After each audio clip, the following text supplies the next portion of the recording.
Horror कहानियाँ। अगली मौत किसकी? संजीव अपने दोस्तों राघव और प्रतीक के साथ बियर बार में बैठकर बियर पी रहा था। संजीव आज बहुत खुश लग रहा था। अरे यार, आज की पार्टी में तो मजा आ गया।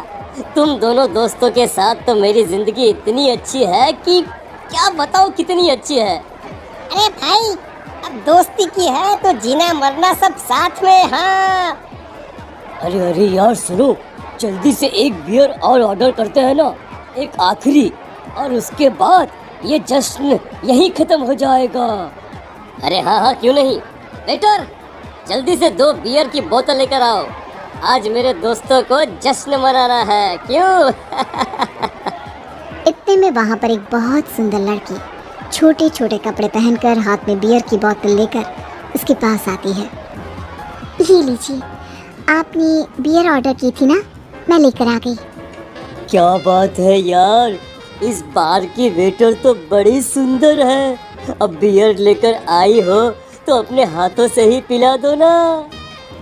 हाँ, क्यों नहीं, जैसा आप बोलोगे मैं वैसा ही करूँगी। क्या बात है यार, अब तो लगता है रोज यहीं आना पड़ेगा। उसके बाद वो लड़की उन तीनों को बियर सर्व कर देती है। पार्टी करने के बाद वो तीनों अपने अपने घर जाते हैं। प्रतीक, संजीव और राघव को उनके घर छोड़कर जैसे ही अकेला अपनी कार में आकर बैठता है तो अचानक उसे एहसास होता है जैसे उसकी कार की पीछे वाली सीट पर कोई बैठा हुआ है। वो तुरंत पीछे मुड़कर देखता है। तुम यहाँ क्या कर रही हो? और तुम मेरी कार में कब आई? अरे तुम तो बार में वेटर थी ना। बस ऐसे ही मेरा दिल कर रहा था आपके साथ आपके घर चलने का, इसलिए मैं आपके साथ चली आई। अरे लेकिन तुम मेरी कार में आई कब? अभी कुछ देर पहले तो यहाँ पर मेरे दोस्त बैठे हुए थे। प्रतीक के इतना बोलते ही उस लड़के का चेहरा खतरनाक तरीके से बदल जाता है। उसकी आंखें पत्थर की तरह सफेद और पूरे शरीर पर नीली नीली नसें उभर आती है। गाड़ी चलाओ, पूरी स्पीड में चलाओ, और अगर तुमने गाड़ी रोकने की कोशिश भी की तो मुझसे बुरा कोई नहीं होगा। डर की वजह से प्रतीक के पसीने छूटने लगते हैं। उसका शरीर बुरी तरह से कांप रहा था। प्रतीक बिना कुछ सोचे समझे कार को फुल स्पीड से चलाना शुरू करता है। चलते चलते वो शहर से दूर एक पहाड़ी पर पहुंच जाता है और सामने अब सिर्फ पहाड़ी का किनारा दिख रहा है, जिसे देख प्रतीक घबराकर अचानक से कार को ब्रेक लगाता है। देखो देखो देखो देखो, मुझे छोड़ दो मुझे। अगर मैंने गाड़ी जरा सी भी आगे बढ़ाई तो हम दोनों नीचे गिरकर मर जाएंगे। ये तो तुम्हें पहले सोचना चाहिए था ना। अब कुछ नहीं हो सकता।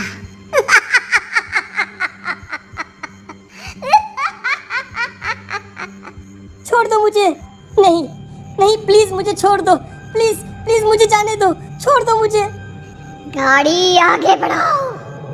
और तभी अचानक से बिना प्रतीक के स्टार्ट किए उनकी कार आगे बढ़ती है और गहरी खाई में गिर जाती है। उसके चीखने की आवाज़ें चारों तरफ सुनाई देती है।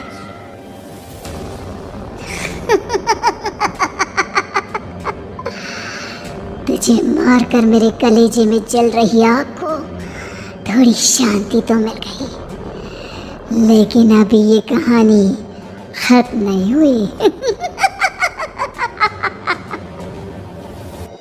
और फिर अगले दिन राघव और संजीव को पता चलता है कि प्रतीक की पहाड़ी से नीचे गिरकर मौत हो गई।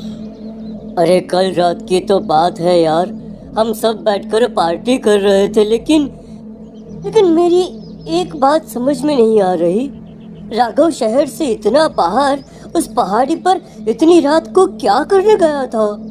अरे यार, वही सोचकर तो मैं भी परेशान हूँ। हम दोनों को छोड़ने के बाद तो वो सीधा अपने घर जाने वाला था, और वो आत्महत्या क्यों करेगा भाई? कल रात तक वो कितना खुश था, हमारे साथ सेलिब्रेट कर रहा था। हाँ, लेकिन पुलिस ने तो यही कहा है कि प्रतीक ने अपनी कार को जानबूझकर पहाड़ी से नीचे गिरा दिया और आत्महत्या कर ली। अरे यार, संजीव, मेरी तो कुछ भी समझ में नहीं आ रहा है। चल ठीक है, अब मैं अपने घर जाता हूँ। Okay, bye. राघव अपने घर में अकेला था। दोपहर का वक्त था। तभी दरवाजे की घंटी बजी। कौन है? अरे 1 मिनट रुको, अभी आता हूँ। राघव ने जैसे ही दरवाज़ा खोला उसने देखा कि सामने एक बहुत खूबसूरत लड़की खड़ी हुई है। कौन है आप और यहाँ किससे मिलने आई है? देखिए ना, बाहर बारिश शुरू हो गई थी, मेरी गाड़ी खराब हो गई है। आपका घर नजर आया तो सोचा कुछ हेल्प ले लेती हूँ। क्यों नहीं, आइए ना, आइए आइए। मेरे कपड़े पूरे भीग चुके हैं, क्या आपके पास टॉवल मिलेगा प्लीज? राघव अपने बाथरूम से एक टॉवल लाकर उस लड़की को देता है। थैंक यू सो मच, अब मैं चलती हूँ। अरे इतनी क्या जल्दी है? आप चाहे तो बारिश रुकने तक यहाँ पर रुक सकती हैं। हाँ। लड़की ने पलटकर राघव की तरफ देखा। नहीं, मुझे जाना होगा, मेरा काम बाकी है। और वो वहां से चली गई। उस लड़की के जाने के बाद राघव अपने बाथरूम में नहाने के लिए गया और जैसे ही उसने बाथरूम में देखा तो उसका टॉवल वहीं पर लटका हुआ था। उसने टॉवल हाथ में लिया तो देखा कि उसका पूरा टॉवल खून के धब्बों से सना हुआ है। अरे अरे ये क्या? ये टॉवल तो मैंने उस लड़की को दे दिया था। ये वापस मेरे बाथरूम में कैसे आ गया? और इस पर ये खून के धब्बे कहाँ से आ गए? राघव ने आईने में देखा तो उसकी गर्दन पर एक बड़ा सा चाकू का कट लगा हुआ था जिससे खून बह रहा था, जिसे देख राघव के होश उड़ गए। हाँ, अरे ये क्या? मेरी गर्दन इतनी ज्यादा कटी हुई है और मुझे दर्द भी नहीं हो रहा है। ये क्या हो रहा है मेरे साथ? राघव घबराकर बाथरूम से बाहर आया और अपना मोबाइल उठाकर उसने संजीव को फोन लगाया। संजीव जल्दी से मेरे पास आ जाओ। मुझे लगता है कुछ बहुत बड़ी गड़बड़ है, जल्दी आ जाओ। उधर से आवाज आई, लेकिन वो आवाज संजीव की नहीं बल्कि एक लड़की की थी। कुछ अजीब नहीं हुआ है, बस तुम्हारी मौत तुमसे मिलने आई थी और तुम्हें मार कर चली गई। अब तुम इस दुनिया का हिस्सा नहीं हो राघव, इसलिए तुम्हें अपनी गर्दन के कट्टे का दर्द भी महसूस नहीं हो रहा। नहीं, ऐसा नहीं हो सकता, ऐसा नहीं हो सकता। कौन हो तुम? तुम्हारी मौत। अब संजीव के पास खबर पहुंचती है कि राघव ने अपने ही घर में चाकू से गर्दन काटकर आत्महत्या कर ली।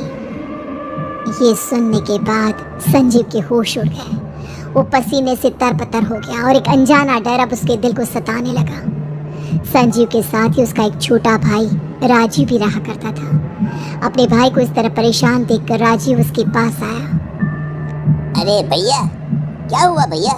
आप इतने घबराए हुए क्यों लग रहे हैं? प्रतीक और राघव की मौत, मेरा मतलब मेरी कुछ समझ में नहीं आ रहा भाई। अचानक से मेरे दोनों दोस्तों ने आत्महत्या क्यों कर ली? अरे वो तो मेरी भी समझ में नहीं आ रहा है भैया। हाँ, हो सकता है कि कोई परेशानी होगी और इसीलिए उन्होंने ऐसा किया होगा। हाँ, लेकिन दोनों की जिंदगी में एक साथ परेशानी और दोनों का इतनी खतरनाक तरीके से आत्महत्या करना, कहीं ऐसा तो नहीं मैं भी मर जाऊंगा? अरे आप ऐसी बातें क्यों कर रहे हैं भैया? वैसे ही मैं इतना परेशान हूँ। जब से अंजलि ने मेरा साथ छोड़ा है तब से सब कुछ बहुत अजीब सा हो गया है। रोज रात को डरावने सपने आते हैं। ऐसा लगता है जैसे अंजलि बार बार मेरे सपनों में आकर मुझे डराने की कोशिश करती है। अंजलि का नाम सुनते ही संजीव की आंखें फट गई और उसके गले में आवाज अटक गई। उसके चेहरे पर घबराहट साफ नजर आ रही थी। कौन थी वो लड़की जिसने प्रतीक और राघव को आत्महत्या की आड़ में मौत की घाट उतार दिया? और कौन थी अंजलि जो बार बार राजीव के सपनों में आकर उसे डरा रही थी? अंजलि का नाम सुनकर संजीव इतना घबरा क्यों गया? इन सवालों के जवाब जानने के लिए देखिए